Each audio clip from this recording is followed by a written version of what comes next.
Hello student, oceans के बाद हम बे की बात करेंगे, जैसे बे ऑफ बंगाल। तो अब हम इसमें डिस्कस करेंगे जितने भी हमारे बे होते हैं ये 3 साइडेड क्या होते हैं, कवर्ड होते हैं, इसके लैंड होता है, और 1 साइड क्या होते हैं, ये ओपन होते हैं जो सी और ओशन से कनेक्ट हो जाते हैं। जैसे मैंने आपको लास्ट वीडियो में बताया था ओशंस के बारे में कि वो आपके वर्ल्ड वाइड ही क्लाइमेटिक फॉर्मेशन में काम आते हैं, क्योंकि वहाँ पर क्लाउड्स बनते हैं और उससे रेनफॉल भी मिलती है। तो ग्लोबल क्लाइमेट के अंदर किसका बेनिफिट होता है, आपके ओशंस का। ठीक है, बट यहाँ पर ऐसा कोई रोल नहीं आएगा बे के लिए। और फिर एक मैंने आपको वहाँ पर ग्लोबलाइजेशन इंटरनेशनल ट्रेड की बात कही थी, उसका भी यहाँ पर रोल नहीं आएगा।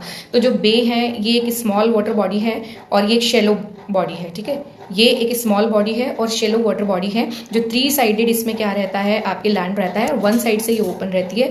किससे कनेक्ट हो जाती है, सी या ओशन से, और इसको वाटर मिलता है। अगर हम ओशन का देखते हैं तो ओशन हमारे सारे कॉन्टिनेंट से स्ट्रेच करते हैं। अब जो बे है ये एक लोकल ट्रेड एंड कॉमर्स के लिए काम आता है। यहाँ पर फिशिंग भी होती है और यहाँ पर बहुत सारे पोर्ट्स हैं। फिर मैं रिपीट कर रही हूँ इस पॉइंट को, जो बे है वहाँ पर बहुत सारे पोर्ट्स होते हैं। ठीक है, यानी हार्बर्स होते हैं, शिप हार्बर्स, और साथ में वो फिशिंग के लिए काम आता है और लोकल ट्रेड एंड कॉमर्स के लिए भी काम आता है। ये आपको याद रखना है। अगर आपसे पूछा जाए कि जो बे है वो कोई हमारे ग्लोबल क्लाइमेटिक फॉर्मेशन में या ग्लोबल क्लाइमेट में कोई रोल उसका प्ले होता है, तो आप नो करोगे, क्योंकि यहाँ पर ओशन का रोल ज़्यादा इंपॉर्टेंट रहेगा। तो बे में आपको याद रखना है कि ये एक शेलो वाटर बॉडी है और ये 3 साइडेड कवर्ड है, 1 साइड ओपन है, और इसके अंदर लोकल ही ट्रेड हो पाता है मैक्सिमम। फिशिंग भी यहाँ पर काफ़ी अच्छे लेवल पे हो जाती है। और नेक्स्ट आपको याद रखना है यहाँ पर काफ़ी सारे पोर्ट्स भी हैं जो हमारे ट्रेड हब भी माने जाते हैं। इतना आपको याद रखना है। अगर मैं ओशन के वाटर को और बे के वाटर को कंपेयर करती हूँ तो जो ओशन का वाटर है वो ज़्यादा वाइल्ड है, क्योंकि वहाँ पर टाइड्स वेव्स बनती है और वहाँ पर जो वाटर करंट्स है वो बहुत ज़्यादा हाई रहते हैं। ठीक है, अगर कंपेयर टू अगर मैं बे करूँ, जो बे है वो बहुत काम है।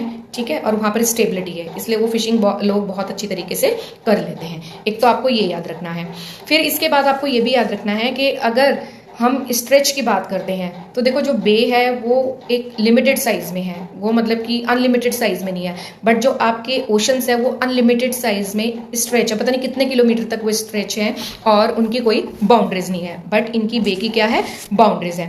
फिर हम बात करेंगे कि जिस तरीके से ओशन में अलग अलग बायोडाइवर्सिटी है, ठीक है, और मेरीन लाइफ अलग अलग तरह की है, उसी तरीके से बे भी जो मेरीन बायोडाइवर्सिटी लाइफ में रिच है, ये भी आपको याद रखना है।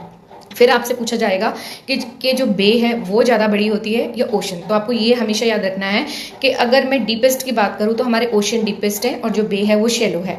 अगर मैं लार्जेस्ट साइज की बात करूँ तो ओशन हमारे लार्जेस्ट साइज के हैं और जो बे है वो हमारी स्मॉल साइज की है। ठीक है, ये आपको छोटे छोटे पॉइंट्स इसमें याद रखने हैं।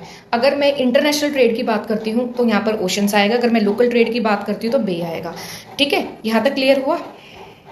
आपको बेटा ये याद रखना है कि जो हमारा बे है ये बहुत इंपॉर्टेंट रोल प्ले करते हैं। नेचुरल हार्बर तो है ही, फिशिंग एक्टिविटी तो होती है, ठीक है, यहाँ डिफरेंट पोर्ट्स तो हैं, साथ में यहाँ सेटलमेंट भी देखे जाते हैं और यहाँ पर अलग अलग तरह की बायोडाइवर्सिटी लाइफ भी है, मेरीन लाइफ भी रिच है। इतना आपको याद रखना है। तो एक बार ब्रशअप कर लेते हैं कि जो बे है उसका शेलो वाटर है, वो 3 साइड से कवर्ड होता है, 1 साइड से वाटर एंटर करता है ओशन और सी का। उसके बाद आपको ये भी देखना है कि हमारे जो यहाँ पर टाइड्स और उसका कंसेप्ट आता है ओशन करंट्स का, तो उसके कंपेयर अगर हम देखें तो हमारा जो बे है वो काम रहता है और स्टेबिलिटी वहाँ पर रहती है। ठीक है, फिशिंग एक्टिविटी के लिए हमारे बे बहुत ज़्यादा फेमस है। तो जैसे अगर मैं यूएसए में अगर बात करूँ, यूनाइटेड स्टेट में, तो वहाँ पर एक बे है जिसका नाम है सैन फ्रांसिस्को, तो उसे हम एक हब मानते हैं ट्रेड एंड कॉमर्स के लिए। ठीक है, अब यहाँ तक शायद आपको क्लियर हो गया होगा कि बे का साइज़ भी छोटा होता है, वो ज़्यादा डीप भी नहीं होते हैं, उसमें कोई इंटरनेशनल लेवल का कोई बिजनेस नहीं होता, लोकल बिजनेस के लिए ज़्यादा फेमस है। ठीक है, और अगर ग्लोबली फिनोमिना देखूँ, पूरे वर्ल्ड का अगर जो फिनोमिना बनता है क्लाइमेट का, तो वो ओशन से बनता है कंपेयर टू बे।